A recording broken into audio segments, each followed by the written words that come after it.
Predicting the NBA trade deadline is almost impossible. I mean, take the Luka trade, for example. But today I'm going to try my best. I'll give you 5 different NBA trades that shake up the league, make things interesting, but also help out both teams that are involved. As always, get in the comment section below and let me know your trades, ideas that you would want to see in the coming weeks. But overall, let's have some fun, get in the comment section, and throw out some crazy ideas.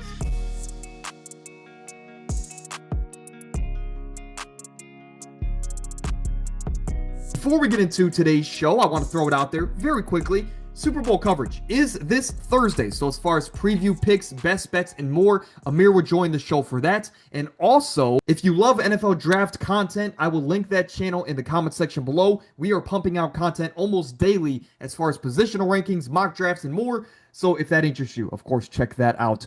But let's quickly recap with this trade for the sole reason that is the first big trade this season. And I'm a Cavaliers fan. Keon Ellis and Dennis Schroeder were shipped from Sacramento to the Cleveland Cavaliers, and the Sacramento Kings got DeAndre Hunter. Let's start with Mr. Hunter because he got traded at last year's deadline to my Cavaliers, and he started off great. From the time that we traded for him to the postseason, he was great for us. He was what we traded for, that 3-and-D wing that can guard the opposing team's best players and knock down the outside shot. But once the playoffs hit and going into this season, it completely changed. As far as his body language, as far as his usage, as far as his production, it all went downhill very rapidly. This year was at its all-time lowest, and he demanded a trade. He wanted out of Cleveland, and I think for both sides, it was a necessity. Plus, we didn't really want to pay him. But to get Keon Ellis and Dennis Schroeder in return is a perfect trade for the Cavaliers. You trade for Keon Ellis, a guy that is at the tail end of his rookie contract. He needed a fresh start. His production also has been on a bit of a downfall since his rookie season, but he's going to be that agitator, that guy that can come off the bench or at times in the starting lineup with lineups next to Naquan Tomlin, Craig Porter, of course, Jordan Tyson, guys that can all be agitating wings on the outside but can also knock down the outside shots. It elevates the ceiling and the floor of my Cavaliers team in desperate need of a second half turnaround to make a playoff push and be legitimate contenders in the East. I give the Cavaliers a great grade for this trade, in that B plus to A range. For the Kings, you get rid of Keon Ellis and Dennis Schroeder, which isn't much, and you bring in a guy to take a flyer on there for the second half of the season. All in all, both teams get a pretty good grade, but I think the Cavaliers, being a homer, get the edge in this one. Now we got to start with the biggest domino. Giannis Antetokounmpo is on the trade market. He's demanded a trade, and for the first time in his tenure in the NBA, I think it makes sense for both the organization and the player to part ways, go on into different ventures and chapters of their respective timelines. And for Giannis, I think it comes down to 3 teams. The best overall trade package is the San Antonio Spurs. Not only can they give the Bucks multiple young pieces, guards, building blocks for the future, but they also have tons of draft capital for the future. You also have the Thunder in that mix, and also the New York Knicks. I don't think the Thunder and or the Spurs are really going to pull the trigger on a trade like this. I think they're both compact, and they're set with staying with their young cores and building that way. So for the Eastern Conference teams like the Knicks, like the Cavaliers, teams that are desperate to take advantage of a seemingly wide open conference, they need to get aggressive. For the Knicks, you might have an argument as far as having a slightly better package than the Cleveland Cavaliers, a package centered around Karl Anthony Towns and a ton of draft capital. But if I'm the Bucks, getting a package from the Cavaliers centered around Darius Garland, who would be the best player on our team, a set building block, lead guard for the future, as well as multiple first-round picks, and Jared Allen, a guy that you can flip from that first day to get another set of draft capital, and or another younger piece from a different team, I think it just makes more sense. Now, am I being a homer here? Absolutely. Would Giannis want to come to Cleveland? Probably not. But I think when you look at Giannis, he's used to being in a smaller market. I don't think that's going to impact where he would like to be traded. For a guy like Giannis to go next to Donovan Mitchell and Evan Mobley, that's a great defensive core. That's a great big 3. And I don't think there's going to be a great deal of adjustment period there if that were the place Giannis is going to be traded. We would still have Max Strus, Keon Ellis, of course, a great deal of younger defensive talent around that core. I think Giannis goes to the Cavaliers, and they look like they are the favorites in the Eastern Conference. If not, they have to be looked at as a serious long-term contender. I'll close it with this. This is my projected trade because the Cavaliers made that trade with Keon to open up $50 million in cap space. But for Giannis, you go to a contender. If it's not the Spurs, if it's not the Thunder, I think the Cavaliers are the best option for Milwaukee. Now let's get fun. Let's get a trade idea out there that's not getting a lot of buzz and attention, but it's also not the biggest name. Domantas Sabonis, I've been a big fan of for many years here on this channel. As far as a play style, you definitely have to work around him, but he is a special talent and maybe a top 25 player in the game today.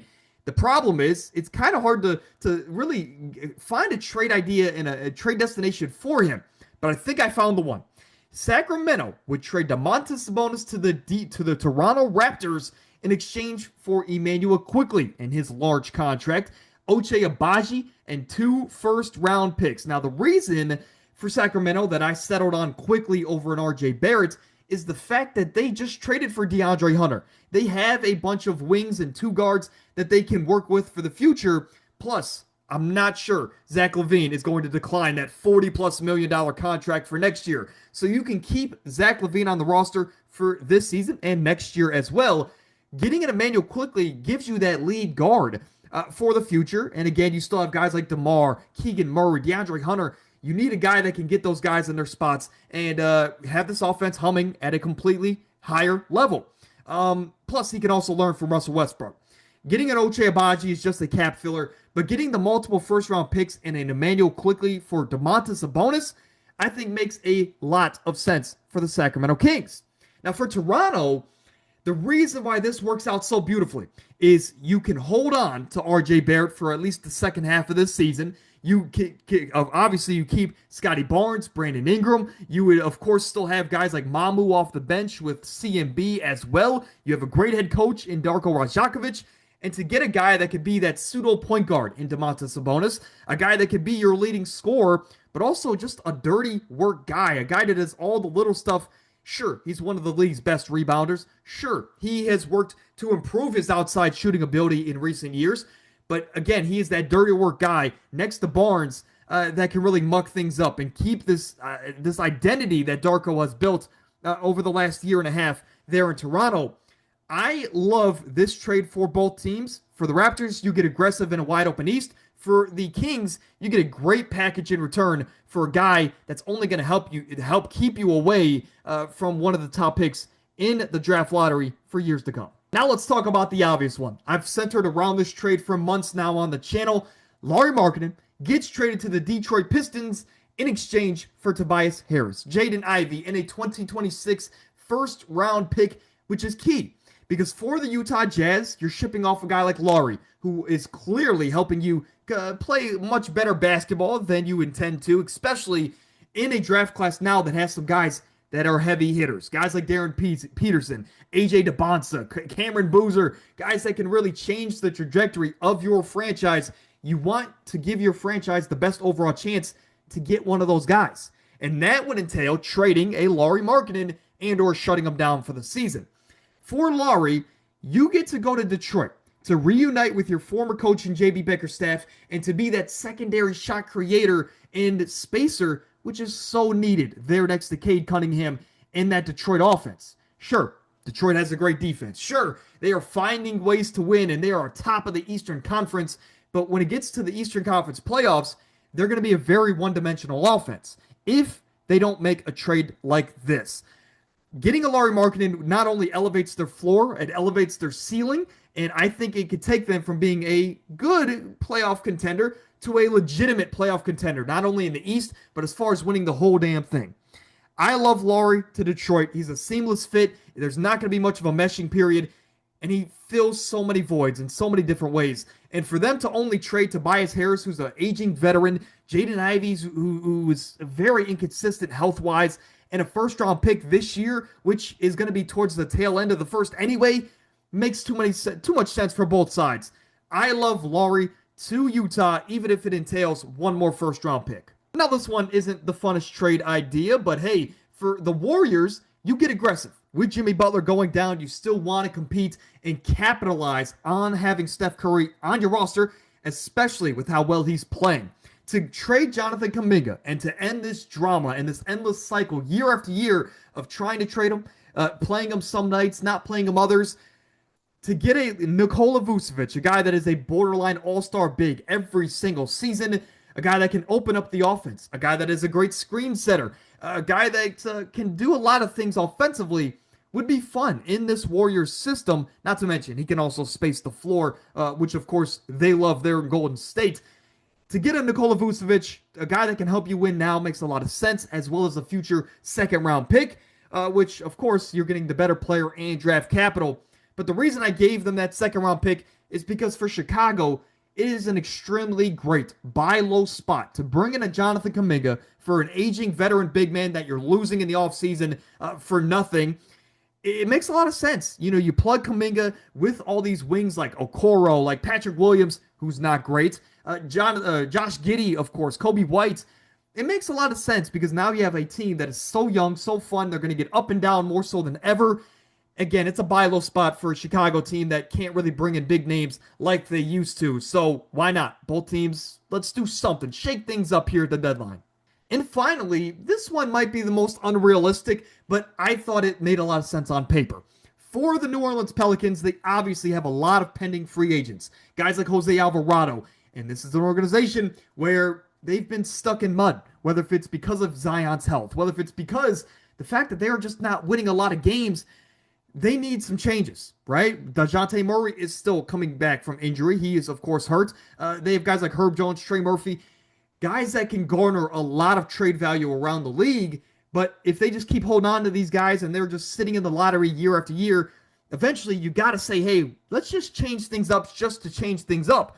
And for the Pelicans, you're in a position to lose a guy like Jose Alvarado this offseason and to bring in a guy like Jared McCain, who has struggled in his second season there for the Philadelphia 76ers, and to also bring in a first-round pick down the line, I think would make a lot of sense. Now, for the Sixers, you just had the big news about Paul George and his 25-game suspension. Of course, you're in the middle pack of that Eastern Conference, and if you want to capitalize truly on Tyrese Maxey's career season, on VJ Edgecombe playing like one of the best rookies in the league, and Joel Embiid being healthy again, you can capitalize on all of these great things by bringing in another great defensive wing to add to your legitimacy here in the Eastern Conference. You can imagine a fully healthy Sixers team with Tyrese Maxey running the show, and then you have a collection of wings of VJ Edgecombe, Herb Jones, Kelly Oubre, Paul George in the mix. Then you have Embiid at the 5. You have so much versatility. You have so much defense there for Nick Nurse to play with, and you can shut down any team in the Eastern Conference. And again, if Embiid is healthy, you might be the favorites to go out and win the entire Eastern Conference, making a trade like this, and it only costs you a young, inconsistent second-year player who, again, I know you like in Jared McCain, but your ceiling can be elevated so much bringing in a Herb Jones. I think this trade makes sense for both sides, especially because the Pelicans only have Jeremiah Fears and Jordan Poole going forward. But that is episode 355, predicting 5 trades for this upcoming NBA trade deadline, as well as giving my trade thoughts on what my Cavaliers have already done. Now, are there some homer bias here in today's video? Absolutely, especially with that Giannis trade. But again, if Giannis gets traded to San Antonio, the Thunder, the Raptors, the Knicks, I wouldn't be shocked as well. Those are all great spots. If it is a close race, though, of course I'm going to give the edge to my hometown team. Leave your thoughts in the comments section below as far as trade ideas and proposals that you would love to see for this upcoming trade deadline, because things are going to start to shake up in a hurry.